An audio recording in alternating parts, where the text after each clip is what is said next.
Imagine this for a moment. The year is 2023, the battlefield is Kyiv, and the stakes are higher than ever. President Biden turns to President Zelensky.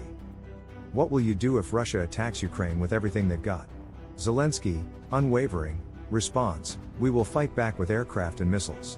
Biden, pressing further, "What if you don't have those weapons?" Zelensky's answer is as clear as it is bold, "Then we will fight with tanks." Biden, still skeptical, asks, "And what if there are no tanks either? What will you do then?" Zelensky, staring him down, replies with one simple, chilling question: "Are you my friend or a friend of Russia?" This conversation is not just about war strategy, it's a window into the very real crisis that Ukraine faces, and the role of foreign military aid in that struggle. But the question remains, how effective is that aid? And is it enough to turn the tide? The question of foreign military aid to Ukraine is not just about sending weapons across the border. It's a complex geopolitical gamble. As Russia continues its aggression, Ukraine's dependence on Western military support has reached unprecedented levels. From weapons to intelligence and financial aid, these resources are vital for Ukraine's defense. But there's one major catch: much of the aid Ukraine receives is obsolete, outdated, and barely functional. Let's start with the most glaring issue: the quality of the equipment. The US and European countries have supplied Ukraine with vast amounts of military hardware, tanks, jets, and armored vehicles. But the truth is, much of this equipment is old in a way that means it should have been decommissioned years ago. These aren't just any old tanks and jets.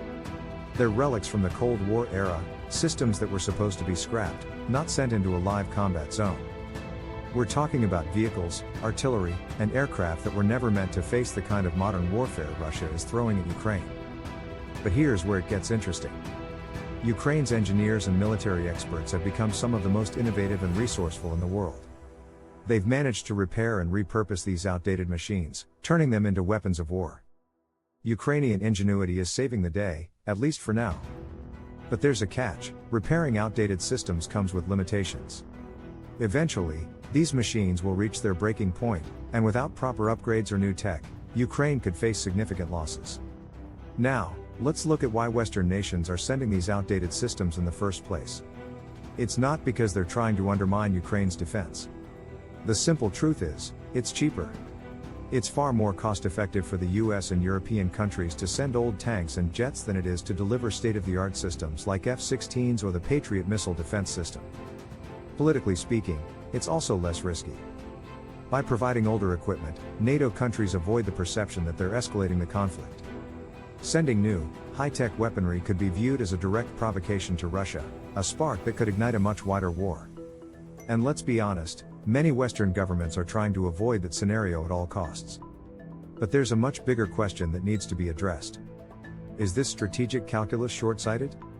Is sending outdated equipment just a way to appear helpful while actually offering little to win the war? Let's zoom out for a moment.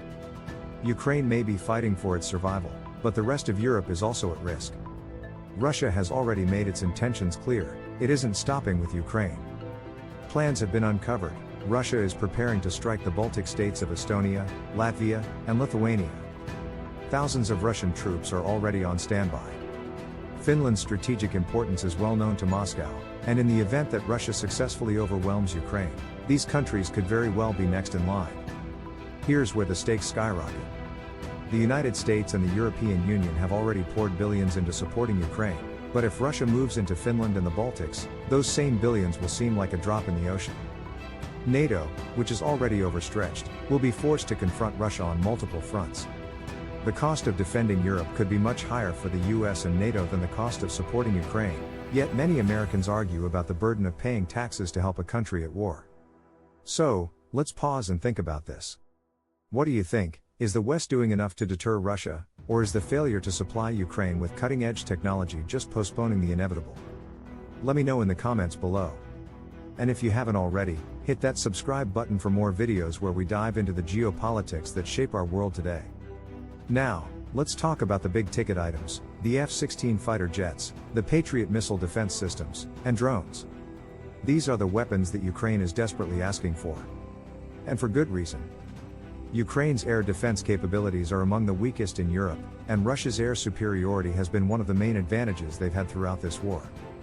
The US and NATO have been hesitant to deliver these advanced systems. Why?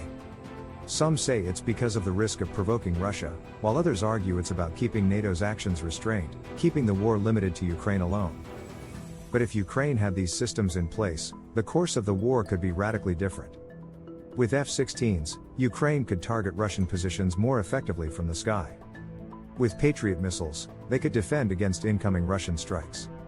And drones could help with surveillance and pinpoint strikes on Russian infrastructure, giving Ukraine a real chance to take the initiative. But time is running out. Can the West afford to keep dragging its feet? So where do we go from here?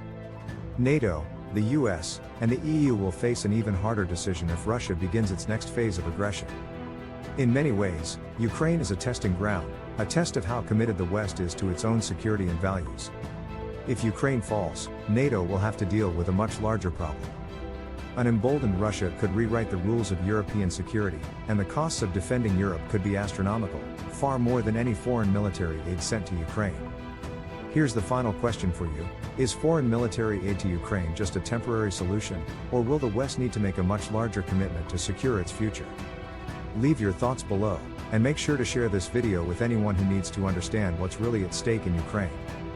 The choices made today will define the future of Europe and the world. Stay tuned, and stay informed.